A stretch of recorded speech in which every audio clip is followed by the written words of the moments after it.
Matius pasal yang ke-24, ayat yang ke-37 sampai dengan ayat yang ke-39. Kita akan baca bersama-sama. 1, 2, dan 3. Sebab sebagaimana halnya pada zaman Nuh, demikian pula halnya kelak pada kedatangan Anak Manusia. Sebab sebagaimana mereka pada zaman sebelum air bah itu makan dan minum, kawin dan mengawinkan sampai kepada hari Nuh masuk ke dalam bahtera.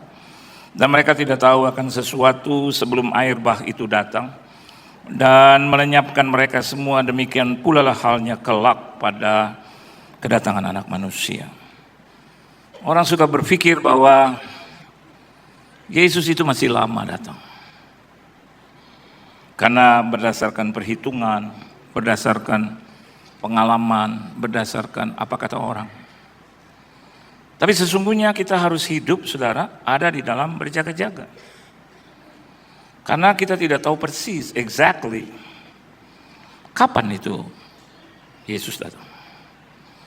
Baru-baru ini ada satu pertemuan di antara hamba-hamba Tuhan. Mereka berkumpul di Amerika Serikat dan mereka memiliki satu visi dan juga dreams yang sama. Bahwasanya mereka harus memperhatikan 10 tahun terakhir ini. Karena kejadiannya tahun lalu, maka masih ada 9 tahun.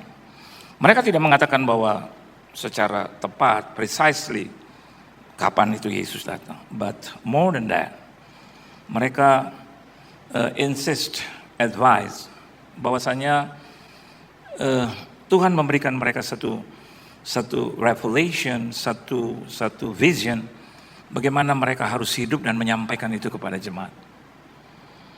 Dan kalau kita perhatikan dengan sungguh, Anda bisa melihat arahnya ke arah situ. Bagaimana peperangan terjadi di mana-mana. Dan Anda juga lihat bagaimana kondisi, especially our own country, Indonesia. Mereka juga menghadapi kendala yang sama. Ada satu tekanan yang kuat. Dan rasanya memang merujuk kepada supposed to be Yesus akan segera datang. I don't know yet kapan dia datang. Begitu juga dengan hamba-hamba Tuhan.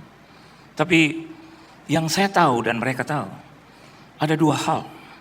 Yang pertama, God tells you what He's about to do. Tuhan akan memberitahu kepada kita apa yang akan Dia kerjakan dan lakukan. Setuju nggak?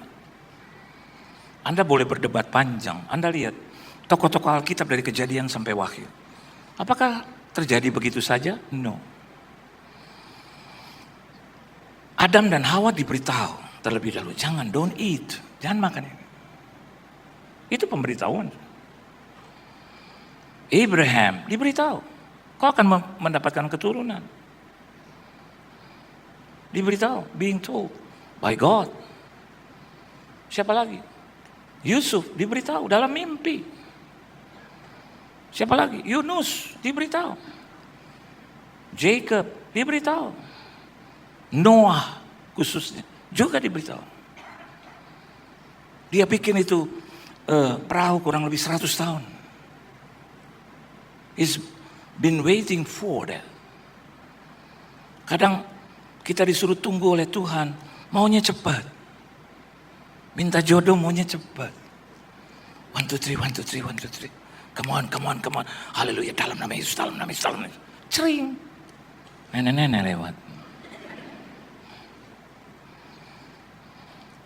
Kalau Anda dan saya orang yang percaya, masa sih? Kan ada lagu, aku punya Tuhan yang kecil atau besar?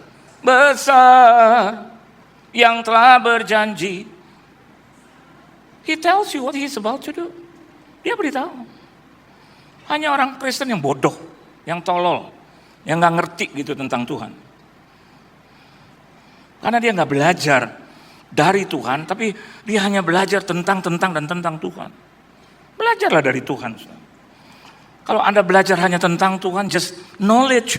Tapi kalau Anda belajar dari Tuhan, itu yang keluar watak, karakter, sifat. Amin. Ku mau sepertimu Yesus. Akan seperti Yesus gitu. Dan yang kedua, He tells you what to do. Dia nggak hanya cuma memberikan visi kepada kita tentang apa yang akan dia lakukan, tapi dia berikan saya dan Anda juga misi bagaimana kita bisa mengerjakannya. Bagaimana mungkin kita bisa mengerjakan kalau Tuhan nggak kasih tahu langkahnya. Tuhan bilang kepada Yunus, pergilah kau ke mana? Niniwe. Banyak orang akan bertobat di situ. Bagaimana caranya? Pergi aja dulu. Kadang kita disuruh pergi ke gereja aja, aduh ampun deh. Emang hari ini hari apa? Aduh, Minggu kok. Oh Minggu ya. Aku pikir sih Rebo. Tapi kalau ngomong soal duit, soal bisnis yang harus dilakukan, cuannya datang, maunya cepat-cepat. Ini hari Senin kan? Begitu masuk Minggu, udah mulai. Suruh datang jam 9. Aduh, jam 7 pagi belum bangun Pak Yohan. Tuhan, bukankah Tuhan kita bukan Tuhan pemaksa? Bener sih. Ya udah jam 9 juga baru bangun. Rohnya belum ngumpul. Roh belum ngumpul. 11 gimana 11? Ini udah janjian sama keluarga sih. Sama teman-teman dekat. Jam 10, jam 11 sih mau sepedahan. Mau naik motor. Terus dari situ ya jam 12 makan siang. Jadi gak bisa ke gereja. Aduh tanggung ya. Yang setengah 2 gimana? Aduh kita lagi makan siang. Nah gimana kalau setengah 5 sore? Itu lagi ngantuk-ngantuknya dan capeknya lagi. Jadi kamu maunya yang jam berapa? Bisa gak gereja yang jam 8 malam? Kalau gak gini dia bilang Pak Rubin yang jam 10. Saya sih berani jamin. Kalau 5 ibadah aja you gak bisa datang, gak mungkin you bisa datang juga jam 8 dan jam 10 malam. Ada saja itu alasan. Semuanya sekarang tiba-tiba. Kita baru dengar kabar kan? Tadi di ruang VIP, Donald Trump ditembak. Tadi malam saya datang ke sahabat saya, sudah di rumah sakit. Ditidurkan sedemikian rupa 7 hari. Kemarin masuk hari yang ke-8. Hamba Tuhan, pelayan Tuhan. Bapak Reza Solihin. Kita nggak tahu. Seger, sehat. Masuk gym, keluar gym. Pelayan Tuhan. Melayani Tuhan dengan luar biasa. Usia jauh di bawah saya 5 tahun. Sekarang ada dalam kondisi kritis. Saya lihat aja nggak tega. Saya doa, saya nangis. Saya lihat dia dan saya berusaha untuk lihat diri saya. How about me? Tuhan hanya bicara satu setelah saya pulang. Berjaga-jaga. Halo. Jaga-jaga Pak, Bu. Ingat Tuhan Pak, Bu. Jangan ingat money. It's about money. Suami kalau datang ke rumah gak bawa duit. Istri depan pintu. Sian suami. Belum standar motor. Nggak ada mah. Dan istri. Hati-hati loh. Pun. Istri saya kalau saya pulang. Sang udah pulang. Iya. Nggak pernah dia tanya nih. Seumur hidup 33 tahun saya menikah. Pak. Saya langsung pingsan kalau ditanya begitu. Maksudnya, lo kan istri hamba Tuhan. Saya kan hidup hanya melayani Tuhan. Saya hidup dari mana? Dia. Saya nggak punya apa-apa, saya punya dia. I'm telling you the truth. Saya nggak jamah lagi pekerjaan apapun. Dari tahun 99. Saya hidup dari kemurahan. Kemurahanmu lebih dari hidup. Kadang anak-anak kuliah, dia mau minta, dia gak enak hati. Dia lihat dari air muka saya, udah agak berantakan. Dia cuma lihat, gimana tadi pelayanan? Saya langsung jawab, baik. Mereka terima kamu dengan baik.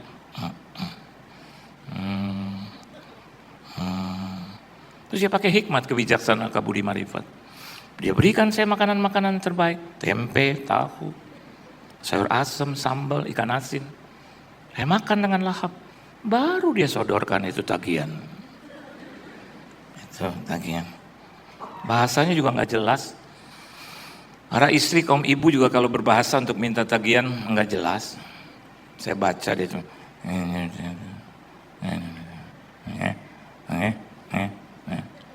Saya nggak bisa tolak karena mulut saya udah penuh.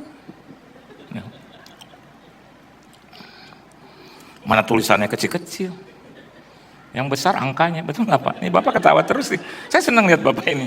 Ini istrinya, Pak, istri ya? Kayaknya mungkin. Atau mungkin dia bilang, bini gue sih nggak begitu. Istri saya juga nggak begitu. Cuman kita kalau udah diperlihatkan angka ya Pak ya, kayaknya iman kita agak rontok ya Pak ya. Langsung. Ini bayar ini, bayar itu. Udah deh lemas. Ini bawa kemana nih? Saya mau tanya bawa kemana? Dia jalan, saya naik ke atas. Ke ruangan saya. Ku bawa korban syukur ke tempat kudus-Mu Tuhan, hatiku limpah dengan syukur. Tuhan baik. Saya lihat ini nggak mampu. Saya lihat Tuhan. Tapi saya ingat gitu. Saya mau katakan buat Anda, inti kata di sini ingat akan Tuhan. Halo, ingat. Aku punya Tuhan yang besar, kau masih punya Tuhan yang besar. Kita nggak bisa patahkan dengan tangan, nggak bisa. Tapi kalau kita andalkan Tuhan, hidup berkenan di hadirat Tuhan, beres ini, beres. Nikah 33 tahun, beres nggak? Yang kencang beres nggak? Dia juga udah nangis, beres. Saya nggak pernah lihat Tuhan tidak menolong saya, never. Dia selalu tolong kita. Dia selalu ada di tempat yang tepat. Beri tepuk tangan yang meriah buat Tuhan. Nah, pertanyaannya seperti apa sih zaman Nuh? Yuk, baca sama-sama saudara. Tapi ada inti di sini tentang makan dan minum. Ini bicara tentang kedagingan. Hari-hari ini kan orang begitu, saudara. Kedagingannya itu tinggi banget. Dia beri makan tuh daging terus. Dia lupa bahwa roh juga harus diberi makan. Amin, saudara. Dia lupa itu. Oleh sebab itu Alkitab dengan cerdas katakan kawin dan mengawinkan. Itu yang dicatat. Dan yang kedua, bahkan di situ dikatakan tentang makan dan minum dan kawin dan mengawinkan. Coba lihat sekarang, zaman sekarang susah. Orang-orang tua seringkali bilang kepada saya, dan di sini ada ratusan, tapi kalau untuk masalah ada ribuan. Saya juga nggak punya kemampuan hebat untuk menjawab ribuan, nggak punya. Tapi saya harus jawab. Malam-malam orang WA, direct message, yang bisa saya jawab, saya jawab. Pak, anak saya terlibat ini, terlibat itu. Ujung-ujungnya tentang hal kawin mengawinkan. Ini bicara tentang seksualitas. Coba Anda perhatikan dengan baik. Seperti apa zaman sekarang? Aduh. Saya nggak mau bicara lebih lanjut ya. Kalau di luar negeri itu saudara, di Eropa, di Amerika, di Eropa khususnya, orang bicara sesuatu tentang hal itu bisa disu. Negara Inggris pernah meminta maaf kepada pasangan-pasangan yang mereka tidak bisa nikahkan. Gereja di Inggris meminta maaf karena mereka belum bisa memenuhi pernikahan sejenis. Mungkin di Indonesia masih, tetapi belum sampai ke arah itu, tapi sudah menjadi satu berita yang sudah umum. Sudah umum. Teman saya punya teman, tiba-tiba dia mau jemput anaknya, dia kaget anaknya diantar selalu sama bapaknya. Sehingga satu saat pengambilan rapot harus suami istri. Dan dia datang dengan istrinya. Istrinya laki-laki. Teman saya lihat,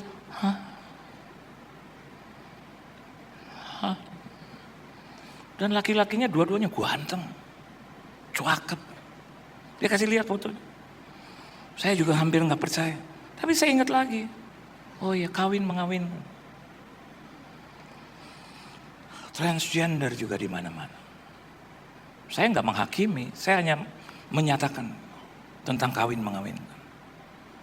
Dan itu sudah ke arah situ dan kita lihat zamannya ke situ. Ke situ. Ada seorang wanita, saya lagi belanja cari pakaian, dia cari pakaian juga. Terus saya lihat, saya bilang, dia senyum, saya pikir dia jemaat. Mungkin karena dia nggak enak hati. Terus saya bilang, oh, ini buat pria, buat suami ya Bu? Enggak, buat saya. Aduh, ternyata buat dia. Ya oke. Teringat lagi akan firman Tuhan. Ada apa sih di zaman Nuh? Coba kita lihat. Baca di Kejadian 8 ayat yang pertama. Ini supaya saya dan Anda terhindar dari hal itu, Saudara. Ya. Coba baca coba tentang air bah itu. Kejadian 8 ayat pertama saja. 1, 2, dan 3. Maka Allah mengingat Nuh dan segala binatang liar dan segala ternak yang bersama-sama dengan dia dalam bahtera itu. Dan Allah membuat angin menghembus melalui bumi sehingga air itu turun. Saudara mau selamat? Dari air bah itu berapa orang yang selamat, saudara? Halo? Berapa? 8. Masa seluruh bumi 8 yang selamat? 8 loh. Seluruh gereja di sini kalau hanya yang selamat 8, waduh, ampun. Ini seluruh bumi Pak, Bu, yang selamat 8. Itu satu pengingatan buat saya dan Anda, belum tentu loh. Oleh sebab itu Yesus bilang masuklah ke dalam pintu yang sempit itu. Keselamatan kita udah pegang, saudara. Tetapi hidup takut akan Tuhan, hidup berkenan kepada Tuhan harus kita jaga dengan baik. Amin. Supaya saya dan Anda tidak dihapuskan Pak, Bu. Tidak dilenyapkan. Mari kita baca sama-sama itu ayat. Kejadian 6 ayat 9. Kejadian pasal yang ke-6 ayat yang ke-9. Ayat yang ke-7 dulu. Kita baca sama-sama. 1, 2, dan 3. Aku akan menghapuskan manusia yang telah kuciptakan itu dari muka bumi. Kita mau dihapuskan. Anda bilang kan itu kejadian lama. Loh ini kan firman Tuhan. Kalau begitu jangan buka-buka perjanjian lama dong. Masih kita pegang, kita percaya perjanjian lama dan perjanjian baru. Aku akan menghapuskan. Kalau nama kita dihapus Pak Bu. Hanya karena tidak memenuhi syarat itu. Dan bahkan Alkitab bukan hanya menghapuskan. Alkitab katakan di ayat yang ke-7, baca sama-sama. Di situ dikatakan sebab aku menyesal. Halo, aku menyesal. Aku menyesal memberkati engkau. Aku menyesal menciptakan engkau. Aku menyesal. Kadang kita selalu bilang, oh kasih karunia Tuhan yang hebat. Betul Pak Bu, saya sangat betul. Saya hidup karena kasih karunia Tuhan, tapi saya nggak mau juga.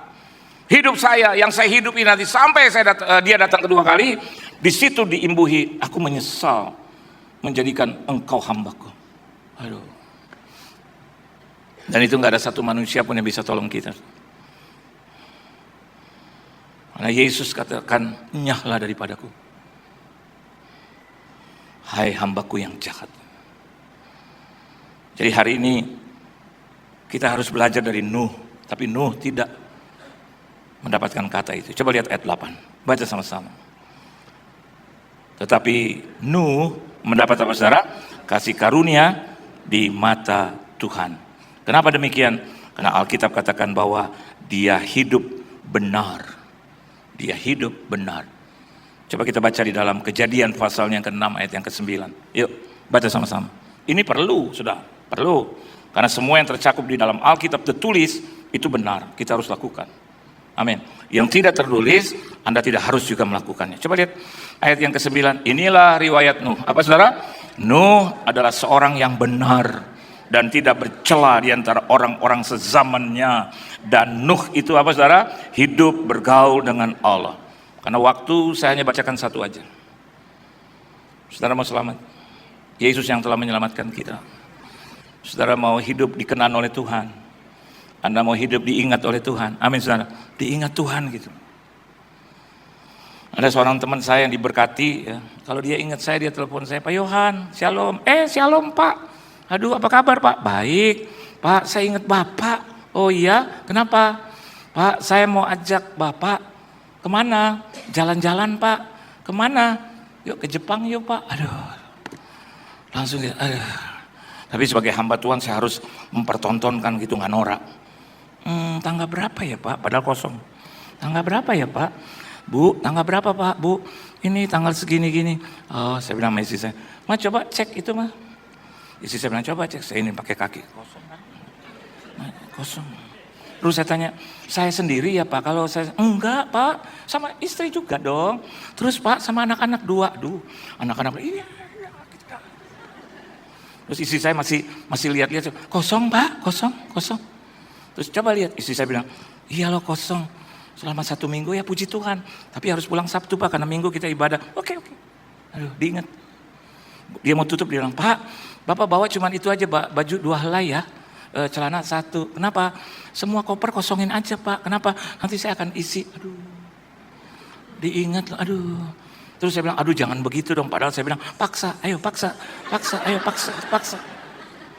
Terus dia bilang, Pak bener ya, bilang sama ibu juga, anak-anak juga gitu. Jangan bawa baju banyak-banyak. Amin.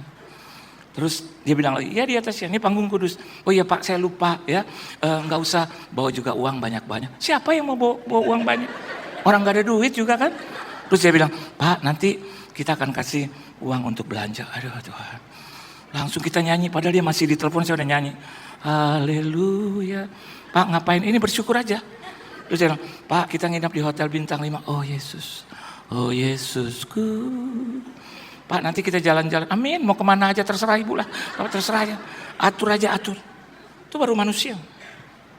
Malam dia ngomong depan semua orang, ayo siapa besok pagi-pagi yang mau bangun pagi di sini tepat jam 8 pagi saya akan berikan uang belanja.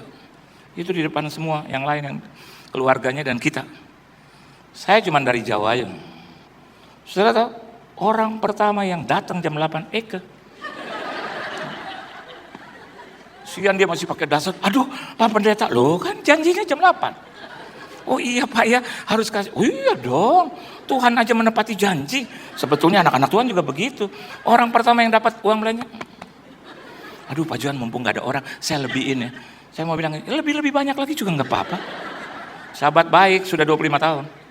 Diingat sama dia, aduh ampun, Tuhan Yesus. Terus suaminya bangun, terus suaminya bilang begini, Pak Pendeta mau ikut siapa? Mau ikut istriku atau aku? Terus keluarga saya semua ikut istri dong. Masa saya ikut istri? Saya bilang, ikut Bapak. Ternyata ikut Bapak gak enak. Keluar dari hotel, duduk di kafe, minum kopi. Pak Pendeta udah pernah merasakan kopi ini. Saya mau bilang, tiap hari gue minum kopi. Dan bukan 10-15 menit Pak, berjam-jam minum kopi. Dia udah bulak-balik, saudara, istri dan anak-anak saya bawa barang, taruh lagi hotel, balik lagi bawa barang. Saya liatin, oh darah Yesus, darah Yesus, kita berdarah-darah ini, darah Yesus. Saya tanya sama suaminya, Pak kita nggak jalan sini aja Pak, santai. Aduh. Begitu keluar saudara, jalan lagi, dia mampir lagi di toko kopi. Tapi kopi ini lebih enak Pak. Aduh, saya bilang saya bisa perkopian, saya bisa ke kopian. Jalan lagi istri saya gitu. Pak kamu di situ aja, iya gue udah menderita deh. Saya tadi mau bilang sama Tuhan, salibkan saya aja udah Tuhan. Diingat oleh Tuhan, amin. Diingat oleh Tuhan. Dan caranya adalah, coba, hidup bergaul dengan Allah dalam terjemahan bahasa yang lain. Bahasa yang mendekati hampir sama dengan aslinya. Di situ ditulis, and Noah itu walk with God. Saudara mau selamat, mau diberkati, diingat oleh Tuhan, berjalanlah bersama dengan Tuhan. Itu kunci. Berjalanlah bersama dengan Tuhan. Jadi kalau berjalan bersama dengan Tuhan, ada kadang naik, ya, kadang tikungan kanan kiri. Yang indah kan begitu. Coba kalau jalan lurus, terus nggak ada pemandangan apa-apa, tembok aja, nggak enak. Tapi coba kalau Anda berjalan ke Bandung tuh, ya, aduh, dulu kalau Bandung tidak melewati tol, itu Ke Gunung Putri naik turun lagi. Gunung Kapur turun lagi. Lurus lagi belok kanan, mampir, minum kopi, makan lagi, lewat Cipanas, lewat Puncak, dingin, enak. Saya tidak mengatakan bahwa jalan tol tidak baik. Tapi kalau jalan tolnya itu hanya cuma tembok terus, nggak ada kiri, nggak ada kanan, lurus aja terus, membosankan. Ketika Anda berjalan dengan Tuhan, ada lika-liku. Tapi yang penting, bukan kemana Anda pergi. Bukan bagaimana Anda pergi. Tapi Anda berjalan dengan siapa? Pemilik bumi. Pemilik sorga. Oh, luar biasa. Anda berjalan bersama dia. Saya berjalan dengan seorang yang penting di Indonesia. Semuanya berdiri tuh. Saya pikir saya yang dihormati, ternyata yang ini. Saya orang, Pak tolong jangan halangi, saya mau ketemu Bapak. Oh, Bapak ini. Bangganya. Wartawan duduk, saya udah langsung di depan. Ada pertanyaan? Enggak, saya nggak mau bertanya sama Bapak karena Bapak bukan siapa-siapa. Itu, tokoh itu. Udah begini. Duduk di mana-mana dihormati. I've been thinking, kalau Anda berjalan dengan Tuhan, segala sesuatu Anda bisa nikmati. Tuhan Yesus memberkati saudara. Haleluya.